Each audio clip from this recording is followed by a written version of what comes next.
Hey guys, welcome back to my YouTube channel. तो आज हम ड्रैगन गॉड सीरीज को फिर से कंटिन्यू करने जा रहे हैं। तो जैसे कि हमने प्रीवियस एपिसोड में देखा था, कॉलनी बोल रहा होता है कि जल्दी करने की कोई जरूरत नहीं है, जो मेन इवेंट है वो अभी स्टार्ट नहीं हुआ है। वो अपने सर के ऊपर रिंग ले आता है और अपनी एनर्जी को रिलीज कर रहा होता है। तो एपिसोड नंबर 195 की स्टार्टिंग होती है। कॉलनी बोल रहा होता है कि स्पिरिट डोमेन मेंटल फील्ड किसके पास वो चीज नहीं होती है। बात यही कि वो चीज मैंने अभी यूज नहीं की है। वो अपनी 8 साल स्किल गोल्डन पोजेशन को यूज करता है, जिसकी वजह से उसकी 2 रिंग्स एक्टिवेट हो जाती हैं, जो उसके हाथों को कवर कर रही होती हैं और एनर्जी उसकी पूरी बॉडी को कवर कर रही होती है। काफी ज्यादा बेहमोत आ जाते हैं, वो सारे गोल्डन बेहमोत होते हैं। वो एक तरीके से आर्मी क्रिएट कर लेता है। क्वाली थक गया होता है, सोच रहा होता है जो साउल्स के लिए काफी ज्यादा एनर्जी को यूज करती है। इस टाइम पे जो ब्लड लाइन टेम्परिंग के बेनिफिट्स हैं वो दिखते हैं। फैटिजन की बॉडी काफी ज्यादा स्ट्रांग बन गई है और साथ में ये जो दूसरे मेरे ओपोनेंट की एनर्जी है वो खराब नहीं कर पा रही है उसकी बॉडी को। साउल पावर भी रिकवर हो रही है अच्छे तरीके से। जो पेविलियन मास्टर होती है वो बोल रही होती है कि क्वान ली की स्ट्रेंथ इस लेवल पे पहुंच गई है। 99 बिहमोथ की आर्मी है इसके पास और ऊपर से सिल्वर और गोल्डन बिहमोथ भी है। क्वान ली अकेला ही एक मेका आर्मी को खत्म कर सकता है, जिसमें एलीट मेका मास्टर्स ही क्यों ना हो। जॉनी सोच रहा होता है कि ट्रू ड्रैगन्स भी इन गोल्डन बिहमोथ के सामने कुछ नहीं कर पाएंगे। इनके पास काफी ज्यादा खतरनाक ब्लड लाइन और ये बिजर्क स्टेट में होते हैं। अगर क्वानली ऑल आउट चला जाएगा तो ये ordinary high ranking dragon clans को भी खत्म कर सकता है। वो जो सीनियर होता है वो सोच रहा होता है कि ये जो सीनियर था ये कुछ ज्यादा केयरलेस था।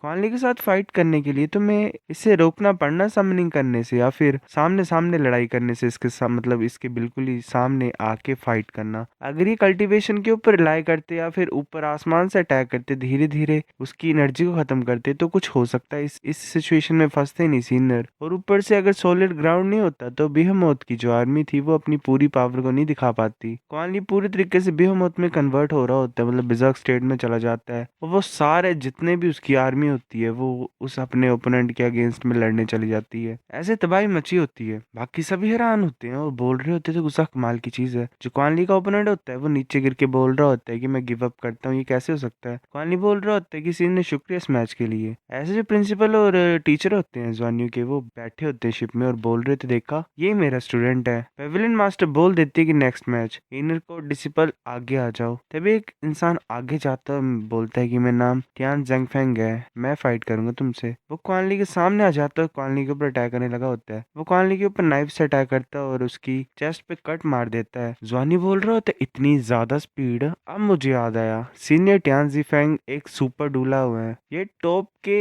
एक्सपर्ट्स हैं जिनकी स्पीड काफी ज्यादा है इनर कोड के डिसिपल्स में। इनके पास मार्शल सोल है जो कि कंडेंस की डैगर है। स्पीड काफी ज्यादा है इनकी और एकदम से अटैक करते हैं। कॉनली काफी ज्यादा थक गया होता है, उसके मुंह से भी खून निकल रहा होता है और उसकी बॉडी भी डैमेज हो गई होती है। टियान सोच रहा होता है कि कॉनली की साउल पावर अभी बिल्कुल ही कम हो गई होगी, मुझे प्रिवेंट करना पड़ेगा ताकि ये एक तरीके से अपने आप को ठीक ना कर पाए। जल्दी से खत्म करना पड़ेगा। टियान ऐसे कंटिन्यूसली अटैक कर रहा होता है कॉनली के ऊपर और अपने मतलब नाइफ से ही उसकी बॉडी को डैमेज कर रहा होता है। ऐसे कॉनली की बॉडी पे हर जगह पे कट लग रहे होते हैं, मतलब वो पीट ही रहा होता है वन साइड। तो जो दूसरा सीनियर होता है जॉन्यू का, वो सोच रहा होता है कि क्वानली की जो डिफेंस है वो कुछ ज्यादा स्ट्रॉन्ग है। टियान हाई स्पीड कटिंग को यूज कर रहा है अपने डैगर्स के साथ। ये स्पेस को भी कट कर सकता है, ये स्पेशल क्रैक्स भी बना रहा है। ये एक तरीके से इसकी बैटल टेक्निक है। इस तरीके के अटैक्स जो होते हैं वो सिर्फ 5 वर्ड बैटल आर्मर ही झेल सकता है, और वो भी एक गॉड लेवल पावर हाउस होना चाहिए जिसने वो 5 वर्ड बैटल आर्मर डाला हो। इससे पता लगा सकते हैं हम कि क्वानली की डिफेंसेस कितने ज्यादा स्ट्रॉन्ग है। क्वानली फिर भी हार नहीं मान रहा होता है। टियान सोच रहा होता है कि क्वानली सिर्फ अपनी बॉडी के ऊपर ही रिलाई कर रहा है मेरे अटैक्स को झेलने के लिए। ये अपनी साउल पावर भी यूज नहीं कर रहा है, इसका मतलब ये अपनी साउल पावर को रिकवर कर रहा है। क्या ये प्लान कर रहा है कि अपनी बेहेमोथ आर्मी को दोबारा समन करेगा? हम इसे चांस नहीं दे सकते हैं। टियान अपने बैटल आर्मर में कन्वर्ट हो जाता है। वो सीने सोच रहा होता है कि टियान का जो एक्सप्लोसिव पावर है वो इनर कोर्टयार्ड में किसी के भी मुकाबले में नहीं है। अभी ये एक तरीके का बॉम्ब है जो अपनी एनर्जी को इकट्ठा कर रहा है। फिर ऐसे ही क्वानली अपनी 9th साउल रिंग को एक्टिवेट कर लेता है। टियान सोच रहा होता है नहीं, हम ज्यादा लंबे टाइम तक वेट नहीं कर सकते हैं। टियान अपनी 7th बैटल टेक्निक कंडेंस की ट्रू फॉर्म को यूज करता है और काफी ज्यादा डैगर्स को ले आता है। साथ में वो 8 साउल टेक्निक ब्लेड स्टॉर्म को भी यूज कर देता है। मैंक्विन टेंशन में पड़ जाती है, वो सोच रही होती है कि नहीं क्वानली खतरे में, मुझे हेल्प करनी पड़ेगी। तभी जॉनी उसे रोक देता है और बोलता है कि क्वानली पे विश्वास करो। टियान का अटैक क्वानली को बड़ी जोर से लगता है, मतलब एक बहुत बड़ी एक्सप्लोजन होती है। क्वानली के मुंह से खून निकल रहा होता है। क्वान ली काफी ज्यादा थक गया होता है, पर उससे एक पर्पल कलर का ओरा रिलीज हो रहा होता है। फिर हमें आउटर स्पेस का सीन दिखाया जाता है। कुछ अलग से लोग दिखाई देते हैं हमें एक शिप में। उस शिप में एक इंसान बोल रहा होता है कि बिग ब्रदर चांगोंग, मैं अभी के लिए बाहर जा रहा हूँ। जो चांगोंग होता है वो बोलता है ठीक है। हमें एक लड़की दिखाई देती है सिल्वर हेयर वाली। एक इंसान उसके पास जाके बोल रहा होता है जी क्या हुआ, मतलब कुछ हुआ क्या तुम्हें? जी बोल रही होती है कि अजीब सी समनिंग फील कर पा रही हूँ, मतलब मुझे कोई बुला रहा है। वो इंसान बोल रहा होता है कि कोई तुम्हें बुला रहा है, कौन तुम्हें समन कर सकता है? जी बोल रही होती है कि मैं भी जानना चाहता हूँ। ये शायद उस प्लेनेट से हो सकता है जहाँ से हम ओरिजिनली आए हैं, पर डायरेक्शन भी सेम है जिस तरफ हम चले हुए हैं। शायद पोजीशनिंग हेल्प कर देगी हमें। मैं अपनी सेंसेस को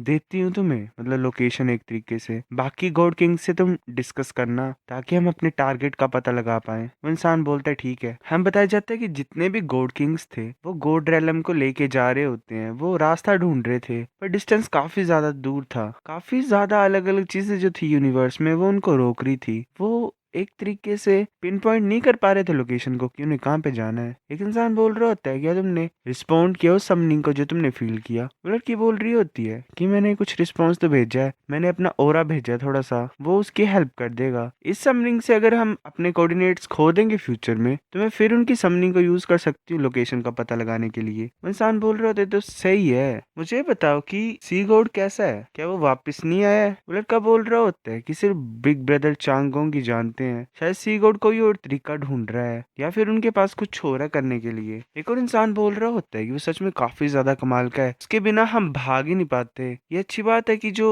शायद आगे की जर्नी है वो स्मूथली जाए। अगर हम उसके ओरिजिनल प्लेनेट को ढूंढ लेंगे तो हम उसे बेस की तरह यूज कर सकते हैं बाकी को सर्च करने के लिए, और बाकी रिसोर्सेज को भी ढूंढ सकते हैं जिससे हम गोल्ड स्टार बना पाए। दोबारा गोल्ड स्टार बनाने के बाद ही हम सही तरीके से रह पाएंगे इस यूनिवर्स में। हमें सीगोड लेक का सीन दिखाया जाता है। क्वान ली पूरे तरीके से एक पर्पल एनर्जी से कवर हो गया होता है जो कि शायद उसी लड़की की होती है, मतलब उन गॉड किंग्स की होती है। ध्यान सोच रहा होता है कि क्वान ली को हो क्या रहा है, ये किस चीज में बदल रहा है। बाकी काफी ज्यादा डर रहे होते हैं और सोच रहे होते हैं कि हमारी तो ब्लड लाइन सप्रेस हो रही है। क्वान ली फिर नॉर्मली अपने हाथ को आगे की तरफ खड़ा करता है और ट्यान की तरफ अटैक करने लगा होता है। जो पूरा का पूरा आइस का लेक होता है वो टूटने लग पड़ता है, मतलब उस पर क्रैक पड़ जाता है बहुत बड़ा। जो क्वान ली की एनर्जी होती है वो कवर कर लेती है ट्यान को पूरी तरीके से। ट्यान काफी ज्यादा मुसीबत में होता है। वो सोच रहा होता है नहीं, मैं अपने आप को फ्री नहीं कर पा रहा हूँ, मैं ब्लॉक भी नहीं कर पाऊंगा अटैक को। क्वान ली पंच मारने के लिए आ रहा होता है। ट्यान सोच रहा होता है नहीं मैं खत्म होने वाला हूँ। तभी क्वान ली बिल्कुल ट्यान के पास आके रुक जाता है और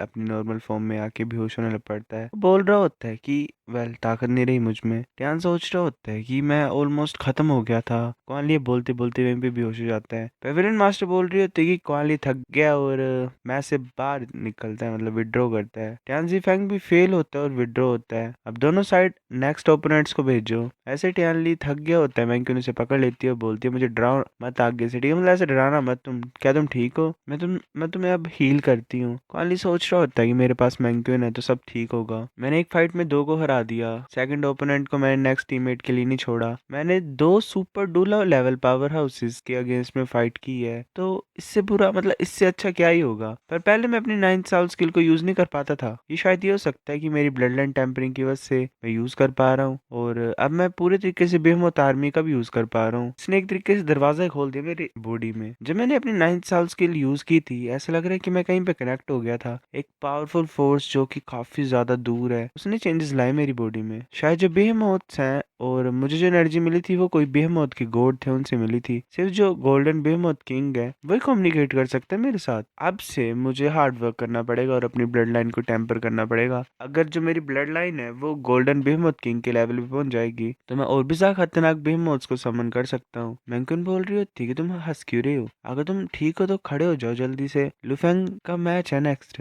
लुफेंग पहुंच जाता है आगे और बोल रहा होता है कि 33 हेवन विंग्स ल्यूफेंग प्लीज मुझे एडवाइस करना। सीनियर जो उसका सीनियर होता है वो होती है यू यिंगजिन। यू एक लड़की होती है। जॉनी सोच रहा होता है कि सीनियर यू, ये सीनियर कोई ऐसी वैसी सीनियर नहीं है, ये सबसे ज्यादा एक्सपीरियंस सीनियर है। ऐसे देखने से यंग लग रही है पर एक्चुअली में ये 34 या 35 ईयर्स ओल्ड है और इनर कोर्टयार्ड में 15 साल से ट्रेन कर रही है, पर अभी भी अल्टीमेट डूला लेवल पे नहीं है, पर एटलीस्ट लेवल 98 की पावर हाउस है ये। लुफेंग उसे ग्रीट करता है। यू बोल रही होती है कि तुम कुछ ज्यादा पोलाइट हो जूनियर, जो लास्ट के 2 मैचेस थे वो काफी ज्यादा रिफ्रेशिंग थे देखने के लिए। मेरी एज में मेरे को यहाँ पे आना नहीं चाहिए तुमसे फाइट करने के लिए, पर वो काफी ज्यादा बुरे तरीके से हारे तो मुझे आने पड़ा। मैं होप करती हूँ कि तुम समझो कि मैं क्यों पार्टिसिपेट कर रही हूँ इन मैचेस में, मैं क्यों आई तुमसे लड़ने के लिए। मेरे को थोड़ी सी इज्जत रखनी पड़नी इनर कोर्टयार्ड की। सो गाइस, ये एपिसोड इतना था। और अगर तुम्हें कोई इन्फॉर्मेशन है कि वो कौन थे वो एलियन शिप में, तो मुझे बताना, क्योंकि मैंने शायद गोड स्टार या वो जो था गोड प्लेनेट उसकी कहानी नहीं पढ़ी है, नहीं सुनी है। तो हाँ, अगर किसी को पता है तो बताओ मुझे कि एक्चुअल में वो इंसान कौन थे और उनका क्या रोल है। So guys, that's it for this chapter, this episode. Like कर देना। मिलते हैं आपसे कुछ दिनों में, तब तक लिए बाय बाय।